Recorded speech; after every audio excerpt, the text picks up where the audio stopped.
एक ऐसा बादशाह जो अपनी न्याय की जंजीर के लिए मशहूर था, लेकिन उसी को अपने ही बेटे की बगावत का सामना करना पड़ा। एक ऐसा शासक जिसने दुनिया की सबसे ताकतवर महिलाओं में से एक से शादी की, लेकिन जिसका असली जुनून सियासत नहीं, कलाम में था। जी हाँ, आज हम बात कर रहे हैं चौथे मुगल बादशाह जहांगीर के बारे में और उनके विरोधाभासों से भरे शासनकाल को समझेंगे। तो आज का हमारा सफर कैसा रहेगा? सबसे पहले हम देखेंगे कि शहजादे के तौर पर उन्हें विरासत में क्या मिला। फिर बात करेंगे उनके दौर के विद्रोह और न्याय की। उसके बाद कहानी में एंट्री होगी महारानी नूरजहां की। फिर हम जहांगीर को एक कला पारखी बादशाह के रूप में जानेंगे और आखिर में उनकी शानदार कलात्मक विरासत पर एक नजर डालेंगे। तो चलिए कहानी की शुरुआत करते हैं। शहजादा सलीम आखिर जहांगीर कैसे बने और वो कौन सी शुरुआती घटनाएं थीं जिन्होंने उनके शासन की नींव रखी? जहांगीर की जिंदगी के कुछ अहम पड़ावों पर नजर डालते हैं। देखिए, 1569 में शहजादा सलीम के रूप में उनका जन्म हुआ।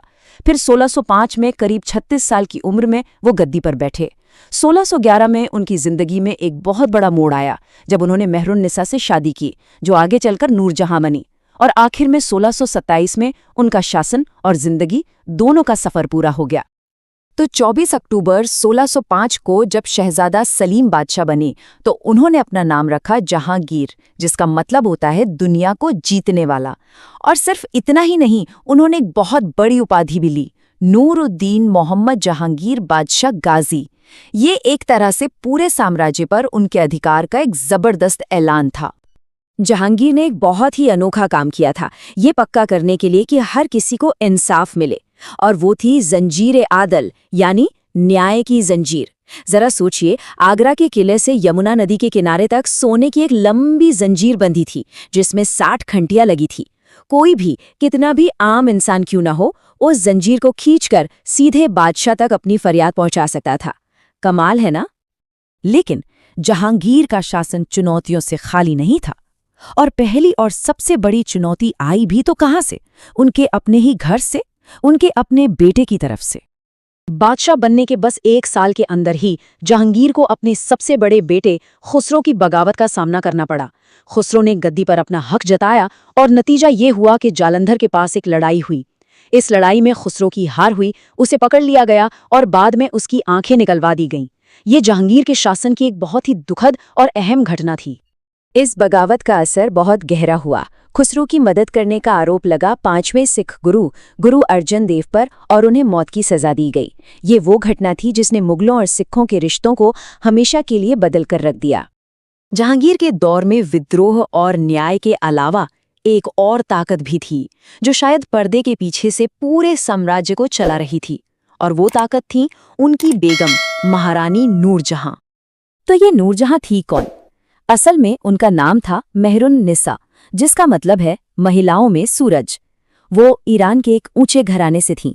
कहते हैं कि नवरोज के त्योहार पर जहांगीर ने उन्हें पहली बार देखा था और वो उनकी खूबसूरती और समझदारी पर फिदा हो गए।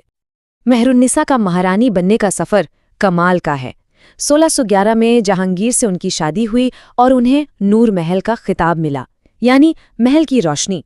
पर उनका असर इतनी तेजी से बढ़ा कि जल्द ही उन्हें नूरजहां कहा जाने लगा, मतलब पूरी दुनिया की रोशनी। ये सिर्फ नाम नहीं था, ये उनकी असली ताकत का प्रतीक बन गया था। लेकिन नूरजहां की ताकत का सबसे बड़ा सबूत क्या था? वो थे चांदी के सिक्के। मुगल इतिहास में ऐसा पहली और आखिरी बार हुआ था जब किसी महारानी का नाम बादशाह के नाम के साथ सिक्कों पर लिखा गया। ये दिखाता है कि उनका रुतबा और असर कितना जबरदस्त था। तो एक तरफ जहांगीर के दौर में नूरजहां का दबदबा था, वहीं दूसरी तरफ जहांगीर का दिल, वो सियासत में कम, कला में ज्यादा बसता था। और उनका यही जुनून मुगल पेंटिंग को उसके सुनहरे दौर में ले गया। जहांगीर सिर्फ कला के शौकीन नहीं थे, वो तो एक कदम आगे कला के असली पारखी थे। उन्होंने अपनी आत्मकथा तुजुक जहांगीरी में लिखा, कोई भी पेंटिंग मेरे सामने लाइए, मैं एक नज़र में बता दूंगा कि ये किस पेंटर ने बनाई है। वो तो ये भी दावा करते थे कि अगर एक ही तस्वीर को कई कलाकारों ने मिलकर बनाया हो तो वो ये भी पहचान सकते हैं कि कौन सा हिस्सा किसने बनाया है। अपने इसी जुनून को हकीकत में बदलने के लिए जहांगीर ने आगरा में एक चित्रशाला बनवाई, यानी एक पेंटिंग वर्कशॉप। ये जगह उस दौर के सबसे बेहतरीन कलाकारों का अड्डा बन गई। उस्ताद मंसूर और अबुल हसन जैसे बड़े बड़े नाम यहीं पर अपनी कला को नई ऊंचाइयों पर ले जा रहे थे। जहांगीर अपने कलाकारों की बहुत इज्जत करते थे। उन्हें सिर्फ काम नहीं देते थे बल्कि सम्मान भी देते थे। इसका सबसे अच्छा उदाहरण है उस्ताद मंसूर। वो जानवरों और फूलों की पेंटिंग बनाने में माहिर थे। जहांगीर ने उन्हें नादिर उल असर की उपाधि दी, जिसका मतलब था उस युग का अजूबा। तो चलिए अब उन इमारतों और कला के नमूनों को देखते हैं जो जहांगीर के दौर की पहचान बन गए और आज भी मौजूद हैं। जहांगीर की कला से मोहब्बत सिर्फ पेंटिंग तक नहीं थी, वो आर्किटेक्चर में भी झलकती है। ये जो खूबसूरत इमारत है, ये है एतमादुद्दौला का मकबरा। इसे नूरजहां ने अपने पिता के लिए बनवाया था। ये इतनी नायाब है कि इसे अक्सर बेबी ताज भी कहा जाता है और माना जाता है कि इसी से प्रेरणा लेकर ताजमहल बना। इस मकबरे की सबसे खास बात ये थी कि ये पूरी तरह से सफ़ेद संगमरमर से बनी पहली मुगल इमारत थी। इसमें पहली बार पिएत्रा ड्यूरा का बड़े पैमाने पर इस्तेमाल हुआ, मतलब संगमरमर पर कीमती पत्थर जड़ने की कला। इसकी इसी बारीक कारीगरी की वजह से इसे ज्यूअल बॉक्स या गहनों का डिब्बा भी कहते हैं। 1627 में जहांगीर इस दुनिया से चले गए।